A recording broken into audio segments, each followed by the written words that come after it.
pod moth. What time is it? Let me check my watch. Oh, it's Bone o'clock. Bone-anza. Thank you. Bone-anza. Thank you. Bone-anza. Count it. Bone-anza. Thank you. We're having a bonanza. Bone-anza. Thank you. Thank you. Count it. Count it. Bonanza. Bonanza. Bonanza. Bonanza. Hello and welcome to Anything Bones. I'm Sophie Bone Schwartz. And I'm Katelyn Heartbone. Bet you didn't expect me to say that. I didn't, especially because the heart is an organ. Yeah, that's kind of weird. Wow. Heartbone. Have you ever thought that you're betraying your family by doing so much bone research when you're really an organ family? Yeah, I guess. From Oregon! Wow. You really just solved mystery. I did. Hello, everyone, and welcome to the show where we talk about bones and bone-related topics. And today is going to be extra jam bone-packed because it is time for another bonanza. Bonanza number 9. Hell yeah. I asked Sophie earlier, what's significant about the number 9? Like anything? Sophie, could you think of anything since we discussed this? Nope, I'm going to give the same answer, which is that it's easily divisible by 3. Yeah. And all I can think of is the 9 ladies dancing from the 12 Days of Christmas. So, I think we're the 9 ladies boning. I mean, a dream of mine, but... Cut that out. That's not what I meant. Not on your life. Not on your life. 9 ladies digging. How about that? 9 ladies digging. Like, digging in the dirt for bones. For bones. Yes, I like that. Much more family-friendly than the festive orgy that I had in mind. Sure. I'm glad. But the holidays are coming up, and Katelyn, you purchased quite a fun holiday decoration. Yes, I did. It was time once again to put up a tiny Christmas tree in my apartment. And so I took my little self over to Sophie's, and then we took our little selves over to the Golden Gardens of Michael's, the arts and crafts store. And we just went to town in there, and I'll post a picture on the Instagram, but I got this little Christmas tree with some tiny ornaments, some little lights that Sophie talked me into. The lights have snowflakes on them. Well, I mean, I'm Jewish, and I don't know much about Christmas in general, but I know that one thing that's very important is the lights. I know that lights can get competitive. I know that lights can show your spirit for the holiday season, and I wasn't going to let you walk out of there with a tree and no lights. Yeah. I've heard that's blasphemy. Yeah, I was really about to do it, and you saved the day, and the little snowflake lights just make it. I also got a little silver skeleton on clearance, and he's got a little Christmas ornament in his lap. So I don't like to stray too far from the creepy. Yeah, and your little skeleton can be kept company by your numerous rocks. Yeah. My apartment is full of rocks right now. I've just been getting really into gems and minerals.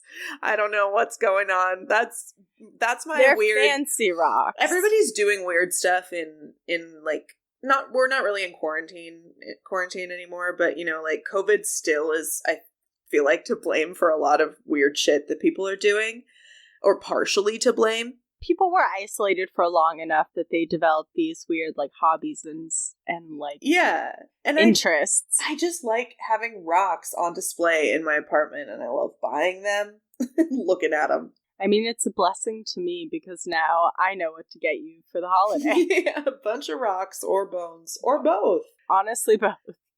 Anyway, for our 9th bonanza thus far, we decided to go with a pretty broad theme. As is our tradition. We decided to just go with bone mysteries.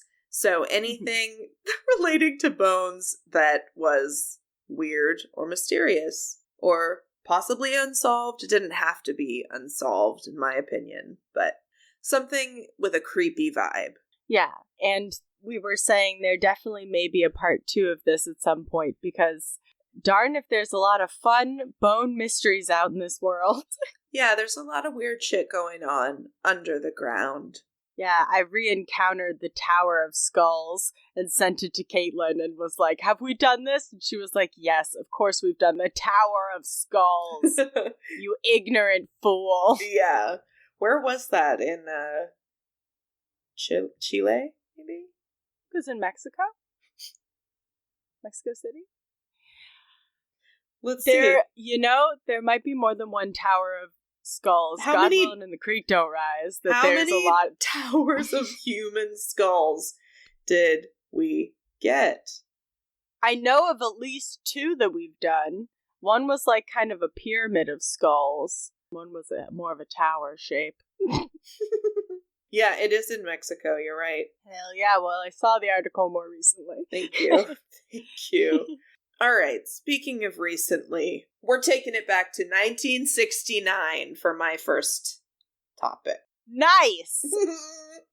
So for my first Bone-anza mystery, like I said, we're going to 1969 in none other than Kruger, Mississippi. Hey, shout out to our friend Nicholas who plays the theme song. Yeah. Kruger is spelled with a C, apparently, in Mississippi. Our friend doesn't spell it with a C.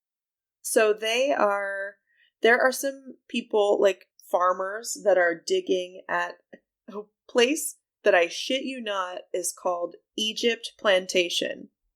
What an interesting mix of words. You have Egypt, which makes it go, hey, and then you go plantation, which makes it go, boo. Yeah, it's a double whammy. And it's in Mississippi. A plantation in Mississippi can't be good. Yeah, the vibes were not good there, most likely. So there are some workers, and they are digging with a backhoe. I think some sources said...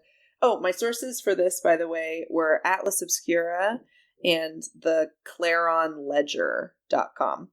Ooh, gotta love a ledger. I know. Who doesn't love a ledger? So they're operating a backhoe, and they're digging for a septic tank or some kind of septic thing. And they find something. Oh boy, do they find something. About 3 or 4 feet beneath the topsoil, they find a coffin. Just in the middle of nowhere, basically. Oh, no. In a farm. And the coffin is made of cast iron and glass, so they can fucking see inside. Oh, man. A glass coffin is always a special treat. Yeah. We're going to get into this coffin just a teeny bit at the end. Oh, please. But, so, they can see inside, right? And what they see is a woman in a red velvet dress. She's got white gloves, boots, and she wasn't really as decomposed as, maybe she should have been. I don't know. At this point, they don't quite know what's going on. People always try to fucking tell women how to decompose. I know. God damn it. But anyway, like the coffin had been filled with this, quote, preservative alcohol, and then it was sealed. And so she was, like, basically embalmed in this coffin, it seems to me. Whoa. Or, like, mummified in the coffin. I'm not really sure, but, like, I guess this was a means of preserving the body that they used in the 1800s. Do we have a year on this? Yeah. So I'll get into that in a second. So this is the story, or like the mystery of the lady in red. And I obviously didn't want to lead with that. Lady in red. Yeah. If you Google Lady in Red, you won't find her right away, who I'm talking about. Also, may I say the image of a woman in a glass coffin in like a red dress, and you said like something about shoes? Square-toed boots and white gloves. Damn. I know that I've said many times that I have different burial wishes, but if you can bury me in a field, in a glass coffin, in a sick-ass outfit for someone to find a couple 100 years later, that'd be chill. Yeah, of course. So obviously, because they were using a backhoe, like, right on top of this coffin, they did, like, break it a little bit, and this, like, nasty liquid did get into the ground around it, and so the body wasn't able to be, like, preserved as well as she had been because of this. Oh, no. Yeah. Once you break the seal on these, like, exquisitely preserved bodies, you're on an immediate time clock. Yeah. They didn't really, honestly, they didn't really stand a chance on this one. They couldn't find anything about any records of anybody being buried there, like any record of her. They guessed from her, like, clothing and the type of coffin that she was found in. They think that she probably died before the Civil War. So they take her and they rebury her in Lexington's Oddfellows Cemetery, which I think is a fun name for a cemetery. Yeah, I think that's one we'll have to cover at some point. Yeah. And they actually put a marker, and I have a picture of it that I'm going to send to you.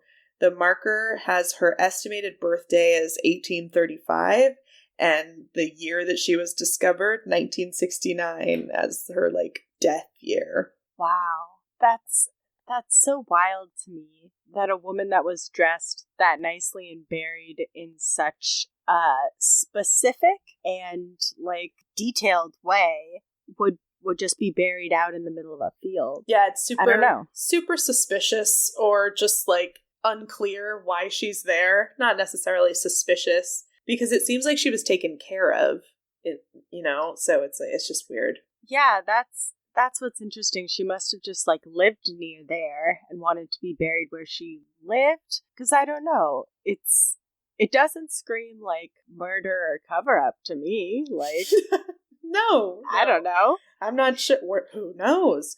So I've sent you the pictures of the tombstone, like, marker, and a picture it's actually from onlyinyourstate.com. Nice. And it's a picture, kind of a drawing of what this type of coffin looks like.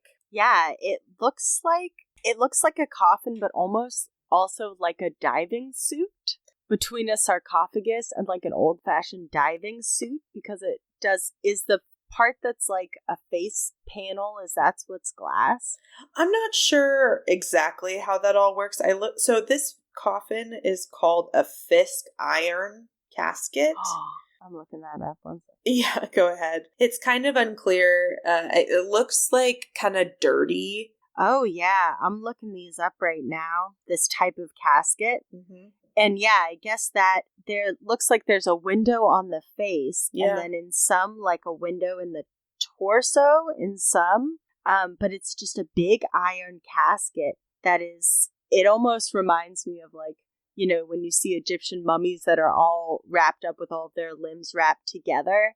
Like, it looks like that, but, like, dipped in iron with, like, a glass face panel. Yeah, it's super weird. And they all are kind of different. So I think this is just kind of a general term. This, the discovery or, like, identification of this type of coffin, the credit goes to this lady, Cam Bonelli, who lives in Glencoe, Minnesota, who is just, like, connected to the town and interested in the lady in red. I don't know why. I just realized that she's from Minnesota, or maybe lives in Minnesota, but this takes place in Mississippi. Who knows? People move. So she started kind of digging around, trying to help, basically, figure out who the lady in red was. So at least my source, the Clarion Ledger, said that she identified it first. So who knows? So She said, quote, "It's called a Fisk iron casket. When people do find these coffins, they see the body is preserved perfectly, but once the glass breaks, the body deteriorates rapidly." So apparently this was pretty popular. This type of coffin was popular in the mid-1800s. And this is so crazy. Quote, "They allowed the body to be preserved so it could be transported long distances and still be viewed during the funeral. In the event a person died from a highly contagious disease, it allowed viewing of the body without risk it would spread the disease. Wow, that is fascinating. Because this would have been, like, the biggest boom, like, in what we think of as embalming. Like, modern embalming wasn't until, like, during and after the Civil War. Mm-hmm. So it's interesting to think of these coffins as, like, this pre-modern embalming technique of having viewings. Yeah. Over long distances. Only trouble is if you break the seal, you're fucked. That's what I said. You know, once you pop, you can't stop. It's true of Pringles and Fisk iron caskets. So, in case it wasn't clear before, the lady in red is unidentified. This mystery is unsolved. We don't know who the fuck the lady in red is or was. Some people think that she maybe fell off a wagon. Oh. And, like, was just buried as they were passing through, possibly. Which, you know, might explain why there's no record of it. I don't know. Oh, like she's from somewhere else. She was just traveling through this area, fell off a wagon, died? And they happened to have a Fisk iron casket ready to go. Well, Katelyn, I never go anywhere without one, to be honest. Yeah, it's... What are you doing? I don't know what to tell you. It's a bone mystery. So we said we were going to bring bone mysteries. I brought one. It's unsolved. Wow. I love that. That's so fascinating. Yeah. Oh, sorry. The other, one more thing. The other kind of prediction what's the word? The other kind of theory about what may have happened. Some people think she was a passenger on a boat and died traveling on the nearby Yazoo River. And Yazoo is a really fun word to say. Yazoo. Yazoo. Yazoo. Yeah. I love that. So yeah, that's the lady in red in Mississippi. Yeah, wow. I guess, you know, back in the old days, if you died while traveling and you were alone, you might become lost to time.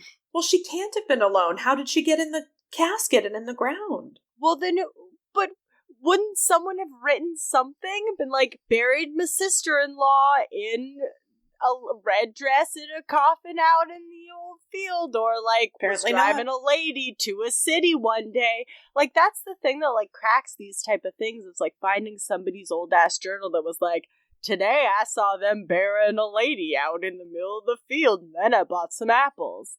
Honestly, this pre-Civil War mystery probably will never be solved. Not with that attitude. Well, fuck. I mean, I always say, if me telling a story on this podcast can solve a mystery, that would be the greatest joy in my life. But I'm not counting on it. I promise. Well, I hope it doesn't happen anytime soon, because then we'd have to just stop doing the podcast, end on a high note. Well, yeah, we would peak there and be done. But we have not peaked. No. We are but one story into this Bone-anza. No, that was just a peek behind the curtain. Yes, I love that. So, from one mysterious buried woman to another. Yes. I would like to open my story up with a tweet. That was not what I expected. Quote, "Do not remove the golden eye from the unnaturally large holy woman's skeleton, please." End quote.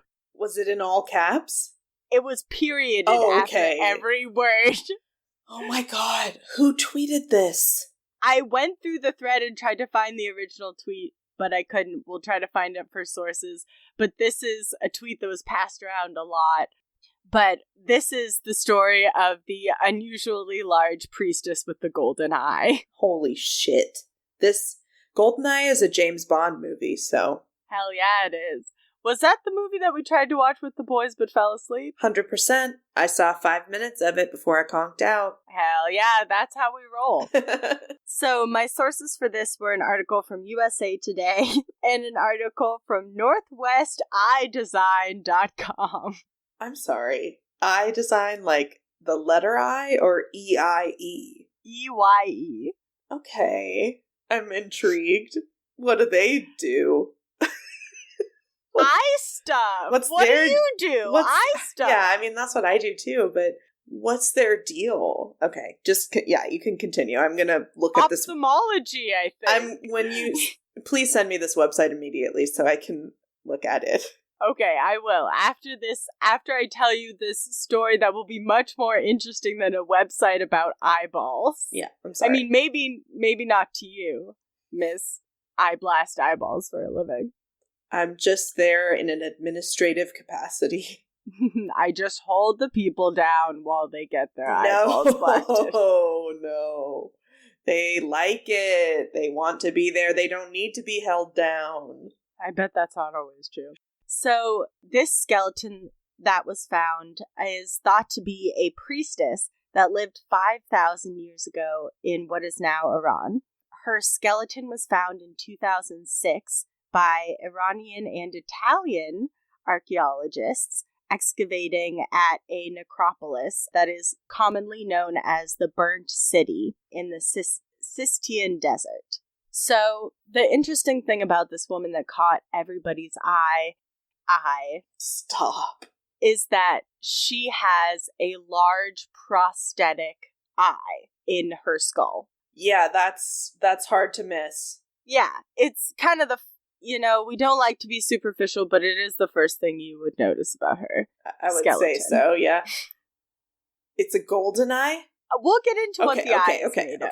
So they first thought that this eye was made of bitumen, which we've talked about a little bit, which was used a lot in like mummification practices.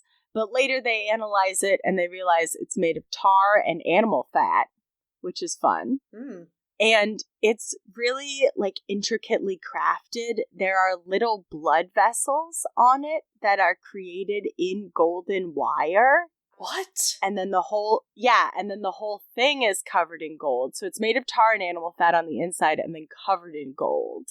Exquisite, I bet. Oh yeah, it would have been like in one of the articles they said that it would have been very shiny and have really been an attention-catching piece. So, I'm sorry, were the blood vessel things just for show, or were they like... Yes. Okay, yeah, I was like, they're not attaching this to anything in the eye socket. Not medically speaking. No. It did have little holes that were bored into it so that it could be worn on like a thread on her face. Okay. And we're not really sure why she wore this, like, prosthetic eye, if it was an aesthetic choice, if she didn't have an eye throughout her lifetime. But we do know that it actually left from the remains of her skull, we know she wore it so much that it left that it might have caused an abscess around her eye. Yuck. So bitch was committed. Yeah, she loved it. And I don't know. I love reading about this lady because, the skeleton is suspected to be of a woman who is between 25 to 30 years old, and she lived about 4,800 years ago. And she was supposed to be about 6 feet tall. Whoa. Which, like, I was looking into it, and women of the time, this was like 2900 BC, and women of the time would have been around 5 feet tall, the average woman.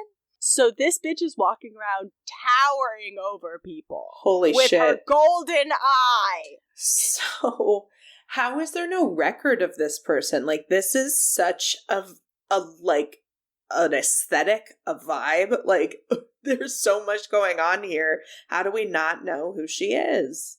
That's part of the bone mystery. Because what's interesting about her is that when they studied her facial features, they didn't really match those of people who were from the region, so they think that she's from somewhere else and migrated to this area for one reason or another. They think that she's a priestess or a holy woman, and there's not too much evidence about it, except that perhaps in ancient writings we would find that when she walked down the street, someone might say, "Holy woman." Damn it. And that's the joke I wrote. Sophie just threw her hands in the air as soon as that was done. It was very funny. Sometimes I like to have a little fun. So we think that because of the materials used and the level of craftsmanship and jewelry making that was happening in the burnt city at the time, that she was from somewhere else, but the eye was definitely made in the burnt city. So she must have acquired it once she got there. Imagine that consultation. Like, listen up. I got a commission for you. I'm thinking of really setting a trend here. I need a prosthetic eye. I'm thinking, listen to me now. Gold veins. But kind of the coolest thing about this is that this is actually one of the earliest, if not the earliest, examples of ocular prosthetics. Very cool. Yeah. Go, Lady Goldeneye. Lady Goldeneye. Go, Lady Goldeneye, go!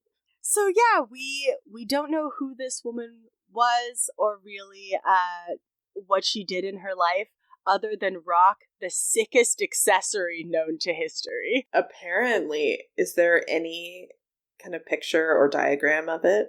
I can find you a picture really quickly. Oh, and this will bring you to your new favorite website. Northwest Eye Design. Well.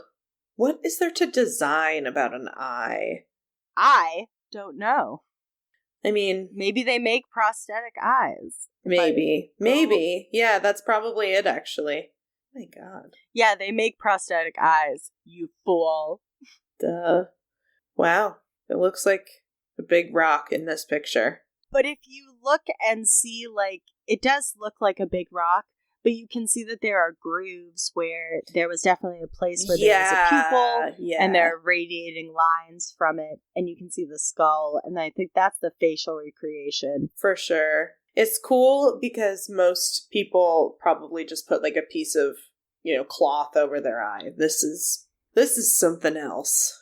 Yeah, and we don't know if she wore it because she didn't have an eye, or if it was an aesthetic choice, or if it was, possibly a religious choice. We're not quite sure why she rocked this particular look. But I idolize women throughout history who have had distinct looks, and she certainly had one. Yeah, definitely had a aesthetic that cannot be touched. Yeah, exactly. But the thing is that, so this skeleton was discovered in 2006, and I think the USA Today article was talking about it. This story was really popular, I think, in 2020, when people were, thinking that this woman had a curse on her prosthetic eye, and if the eye was removed, that curse would be, unleashed upon humanity. But, actually the eye was removed in 2019, so sit on that for a minute. I don't know. Anyway, that is our beautiful golden-eyed priestess. Thank you. She inspires me. Yeah, me too. I'm going to take that inspiration and I'm going to channel it into the next Bone-anza story, but not before we have an ad break. Shing. Pew!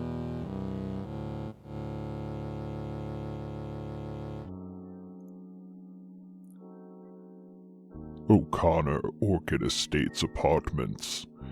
Located in the center of the small town of Reading, Ohio, it is widely regarded as the world's most haunted location.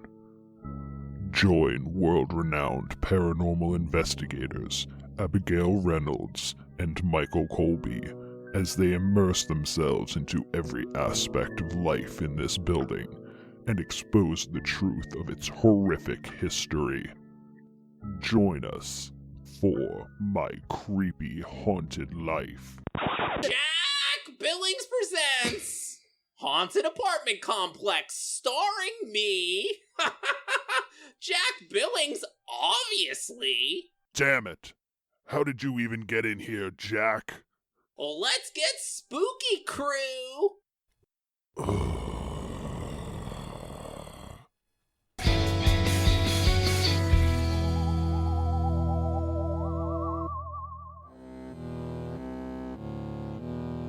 All right, back to the bones we go. along on our merry way. I'm throwing little vertebrae behind us so we can find our way back. You're the vertebrae girl instead of the flower girl. Yeah, oh man, that's what I'm. If I ever get married, I'm gonna have a vertebrae tosser. That's definitely a commitment to a creepy aesthetic. Yeah, and gotta get hard hats for the attendees, lest they catch a stray bone to the head. Jesus. So, for my next bone mystery, my final bone mystery, I went over to atlasobscura.com again. Really helped me out this episode. And we love them. Yeah, love them. And then also ConnecticutMag.com. So this story is going to take place in Connecticut. Deep River. We love Connecticut. Yeah, Deep River, Connecticut is the name. Deep River, eh? 100%. Let's dive in. So, if you're in Deep River, Connecticut, and you go to the Fountain Hill Cemetery, you'll probably see some graves, some tombstones, some flowers. Oh, look over here. There is a little area that's reserved for pets, which is really, that's really sweet. Yeah. It is. And then, look over here in the corner. There's this tombstone is really small. Oh, let's look at it more. It's really small, so we have to get a little bit closer. And it's kind of bare. Like, I don't know what's wrong with it. All it says is XYZ. Oh, whoa. What's going on here? This lovely cemetery tour just took a turn for the weird. I'll send you a picture of this grave. 2 pictures, actually, because I wanted to get a close-up and also one that gives a little perspective on the size. God, it is small. Yeah, it's about the size of a shoebox. It's so tiny. Oh my god, it's adorable and it makes me sad. Yeah, it's a little creepy. So, this story began in 1899 at the Deep River Savings Bank. That's where I bank. Oh, you do? Yeah, I've got a I have my Deep River Deep Pocket Savings Yeah, there. and I've got a a safety deposit box there too. It's just filled with bones. Yeah, that's where we get all of the bones sent to us. Okay. All right. So it's 1899. We're at the Deep River Savings Bank, and we are being targeted for a bank heist. Fuck, not again. So Deep River is a very rich area all of a sudden in 1899, and that is because of the ivory trade. So the Deep River Savings Bank allegedly has like $1 million at the bank, like on the property. Oh shit. And that's a lot of money in 1899. So that's a lot of money anytime. I mean, yeah, it's still a lot of money now, of course. Even more in 1899. So the bank hires Harry D. Tyler to watch the bank at night. And one of my sources said they got a tip that the bank was going to be robbed like a year in advance. So I don't know if it was just like a coincidence or if that even happened or what, but I think that's just an interesting little tidbit that may or may not have happened. That's such an interesting happenstance because that leaves so much time for both sides to prepare. Yes. Anyway, however it all shook out, it was a good thing that Harry was there because on December 13th, 1899, in the early hours of the morning, around 1 or 1:30, he walked in on 4 men attempting to rob the bank. And so he fires at them with his gun and he actually kills one of them and the other 3 get away. For some reason, we're going to get into that in a second, this bank robber that was shot dead and unidentified was buried in the cemetery with the grave marker XYZ. Interesting. So some people say that the grave of XYZ had a visitor every year, and it was a beautiful woman dressed all in black. Oh, was it? She would take the train to Deep River and then walk from the train station to the graveyard and put like some flowers or a wreath on the XYZ grave. She would not talk to anybody She would not make eye contact with anybody. She would just go to the XYZ grave, do her business there, and get back on the train and leave. Whoa. Some versions... That is a lot. Yeah, it's like, what's going on there? Some versions of the story say that this is his sister. Some versions say it's like a lover or a wife. But what most people think is that this was the lady who had actually written to this night watchman, Harry Tyler. And for some reason, she wrote to him, they think, and asked him to have the bank robber buried in this grave marked XYZ.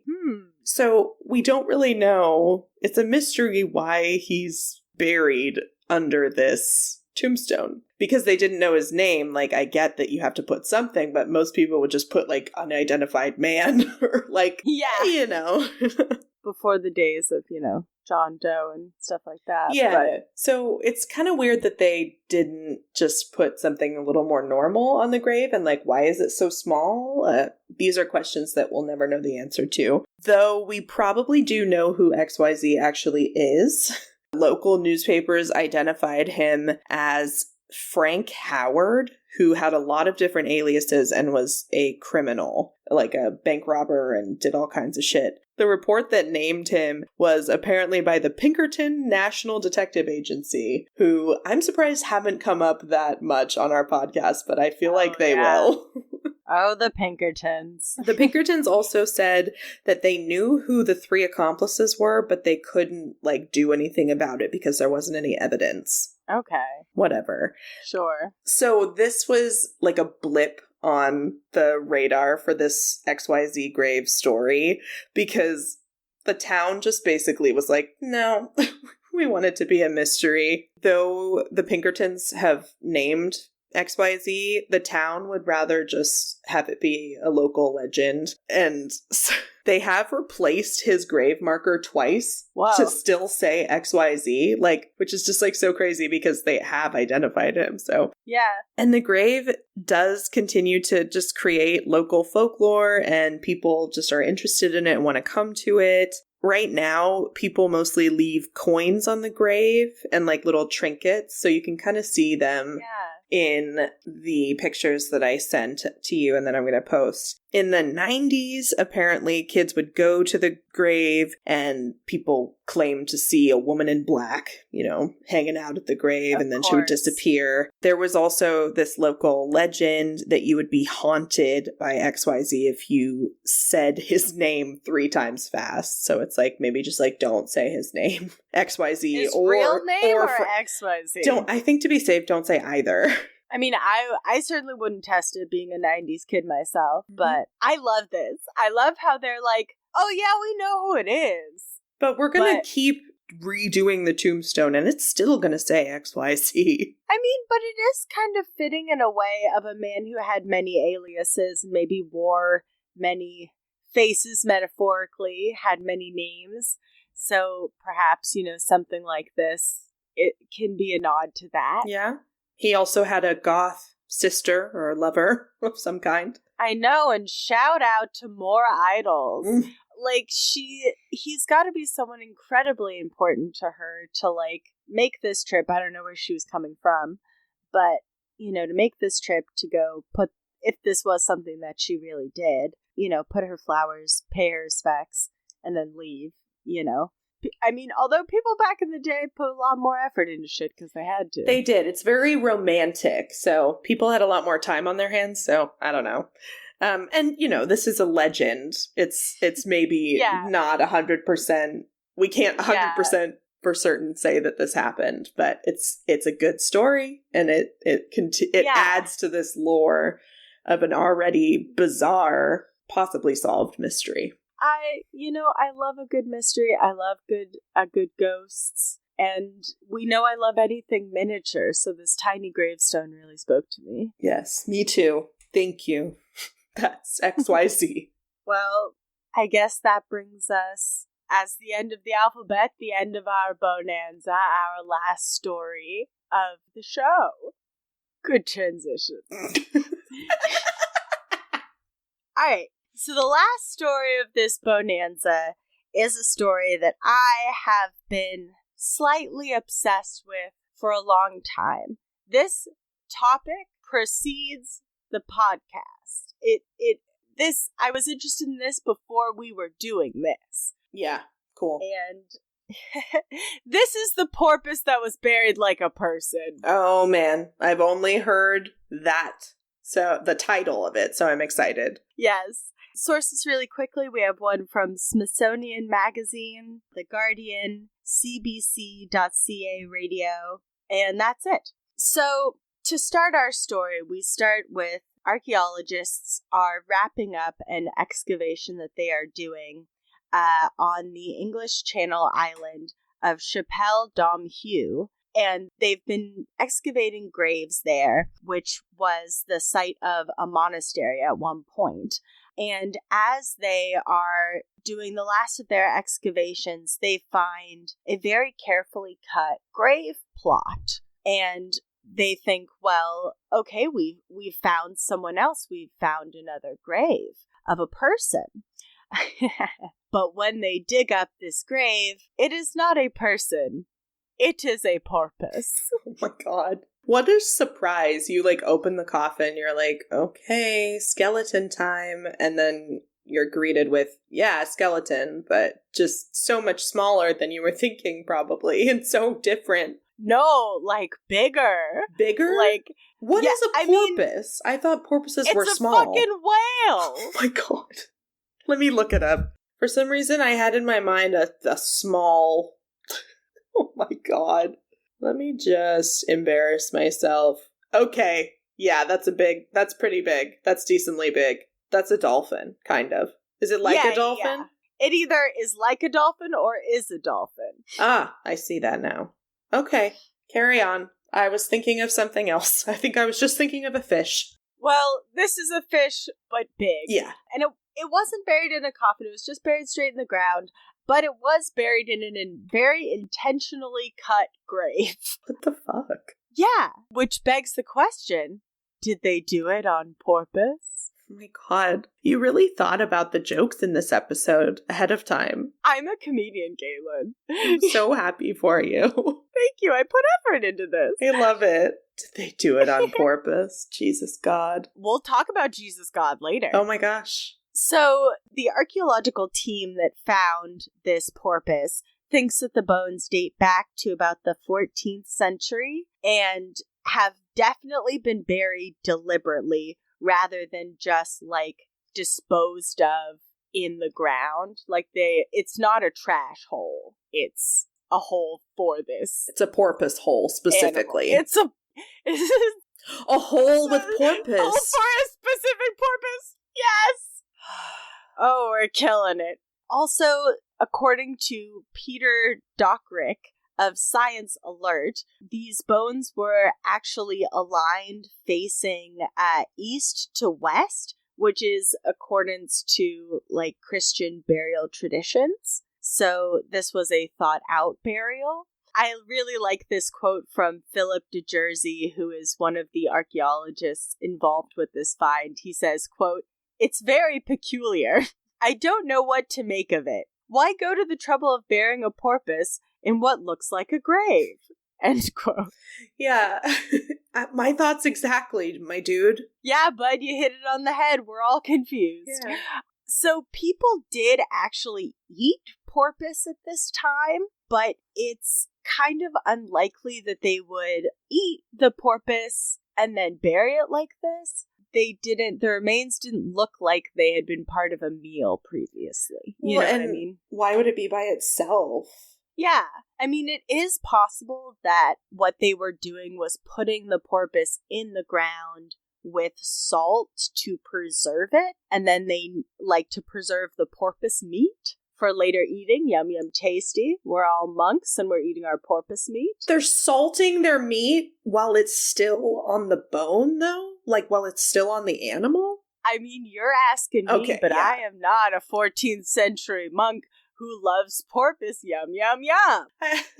I don't think either of us love porpoise. Yum, yum, yum. I mean, we haven't tried it, so I don't think we can fully say, but... I don't want to. I really don't want to. I don't want to either. But the theory around this salting of the porpoise is that they were curing the porpoise underground, and then something happened, or somebody forgot about it, or they didn't need it, and they just never came back for their preserved porpoise meat. I guess. I mean, we've all prepared some kind of food that we forgot about, or... We've all salted a porpoise, put it in the ground, and just forgot about it in the Tupperware in the back of the fridge. Yeah, I relate to that more like I'll put something in the microwave and just forget about it. I mean, that is real. My worst fear in the world is to put something in the oven and forget about it. Well, yeah, don't do that. That's a fire hazard. Set a timer for that. Always do. So, another interesting angle on this porpoise burial was that the porpoise may have actually been religiously significant to the monks on the island, because dolphins and porpoises and other whales of that ilk are actually seen as a very positive symbol in Christian faith. So there's this story about a Northumbrian saint, Saint Cuthbert, who was run ashore on the Scottish Bay, and he didn't have any food with him, but then he found 3 porpoises, or sometimes it's dolphins, lying dead on the beach, and he took it as a sign of for your faith and following God and being such a good boy. Here's some porpoises so that you don't die. Please eat the porpoises. I'm God and I love you. Have some blubber. So through that story, they were seen as animals of bounty. You know what I mean? Sure. Symbols of bounty. I don't know, man. I get it. It's sometimes things don't make sense, and it's okay. Yeah. Another angle on this is that in 1324, which would be in and around the time that these bones were interred, there was medieval legislation regarding what is called fish royalties. Excuse me? Which is basically a rule that any stranded whale, dolphin, sturgeon, or porpoise is king? Reserved for monarchy. Yeah, it's king. King for a day? King for a day. No, it has to be given to the king for a day. Oh, no. Shit. That's bullshit. Yeah, and apparently this law kind of still applies, and every so often people will catch a really big fish and try to give it to Queen Elizabeth, and she's like, no thanks. Wow. Which I love. Yeah. Caught a big fish, gotta take it to Lizzie. Damn. It's a bold move. England is so buck wild, yeah. So, I just want to wrap up this story. To sum up, we don't know why this porpoise was buried on the grounds of this monastery. We can speculate all we want, but we were not there, and we cannot ask them, which is why it is a bone mystery, because it is truly strange. But an interviewer, Helen Mann, interviewed De Jersey, which is one of the archaeologists involved in this dig, and she asked him, once the research is done, will you be returning the porpoise to its grave? Yeah. And he said that for the moment, this was in 2017, but at that time the porpoise was awaiting, testing to learn more about the bones and, the environment that it lived in. But he said that he really liked the idea and, quote, the sentimental side of me would like to put it back in its last resting place. Then, who knows? Someone else can dig it up and be puzzled by it in a few hundred years. I love that. That's perfect. I love that too, because he gets it. This guy gets it. He's like, yeah, we should return the porpoise to its final resting place. That's where the porpoise was buried. Also, fun prank on future archaeologists. I love that. That's so funny. But that's the kind of attitude I want to have towards archaeology. Put things back where they belong. Additionally, it will be a fun surprise for someone down the line. Yes, you can look on it fondly from wherever. Yeah, from my final resting place. I'll be laughing about this fucking dolphin.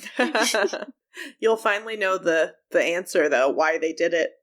God, the first thing I'm gonna do, if there's an afterlife, I'm gonna run and find those monks. I'm gonna shake them with their little brown outfits, and I'm gonna say, hey, what is the deal with the porpoise? What is the deal with the porpoise? One of them's going to look at me and said, Frank forgot to dig up the porpoise for Christmas meal. And I'm going to be like, oh, God damn it. It was the porpoise meat theory. Damn it. I wanted it to be that it was your fucking pet. And that you would come and you would fucking feed it. And then one day it died and you hauled it on shore and had a little Christian burial for the porpoise. I like that. That's a cute version. That's the theory. That's my personal theory, is that one of the monks became friends with the porpoise through some sort of maybe religious or like magical means. And then the porpoise tragically died. Disease, maybe. And he washed up on shore and his monk friend had to give him a burial, and all the rest of the monk friends came out to support him because they love Dan. He's a good guy. Is Dan the porpoise or the monk? You decide. Oh my God. When do you think you heard about that story? God, I don't know. 3-4 years ago, maybe? I first heard about it. My real OG source for this is Caitlin Doty, our mortician friend, who's not our friend, but we feel like she is, who I think mentioned it offhandedly in one of her videos, and then made an entire video on it, which we'll have the link to as well. Because it is it's just such a buck wild story, because it's so not what you are expecting to find in a monastery cemetery. No, definitely not. I mean, because we've talked about some odd stuff found in cemeteries before. We've talked about vampire burials where, people with big rocks in their mouths, or animal burials in general, but this one's just wild to me. Oh, completely. It makes no sense. I love it. Yeah, but that's what a good bone mystery is all about. It's got to tickle your brain and rattle your ribs and jangle. No, keep going. Your fingers. Okay. And rumble. Your tumble. Your tumble. Yeah. And crackle your coccyx. And then you put yourself to bed because you've had a long night and you're tired. I think that's what we need to do. Apparently. This is what we get for recording in the evenings. I love it. It provides a raw and randy energy. Which is what a Bone-anza always needs. Yes, exactly. For our 9th Bone-anza, this was great. And I do hope we revisit the theme, because a bone mystery just could be just about anything that we cover on this podcast anyway. That's true. This podcast could also be called Bone Mysteries. But that would be lame. Anyway, we love you. Visit the website for sources and pictures. Visit the Instagram for sources and pictures. Have a gander at our store. We have t-shirts and also mugs that hold any liquid. Yes, they Think do. about that. Hot or cold. Hot or cold, these mugs can handle it. They're quality ceramic. That's right. If you are feeling generous this holiday season, we would love a review. If you are enjoying this podcast, head over to Apple or Stitcher, or you can review on this cool app called Good Pods that I just got into a little bit. And you can it's more of a social media podcast experience. I don't know. It's kind of cool. You can review us on there. We are going to be back next week on Christmas Day with a new episode. Yeah, and I think we have something very fun planned for you. Yeah, I hope you're ready for it. And when you decide you just want to get away from your family for an hour and listen to anything Bones on Christmas Day, you can thank us.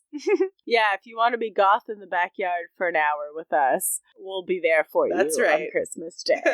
But, that being said, we love you, and we'll see you next week. And other than that, Bone voyage! Goodbye. Bye. Thanks for listening to Anything Bones. Follow us on Instagram or Facebook at Anything Bones Podcast, or email us at anythingbonespodcast@gmail.com. Thank you to Nick Kruger for our spooky music and Stephen Vetteroff At Chubby Scrubby on Twitter. for our jazzy vocals, and thank you to Camilla Franklin At Camilla Strader on Instagram. for our beautiful bony artwork. Please rate, review, and subscribe. Stan the porpoise or the monk? You decide.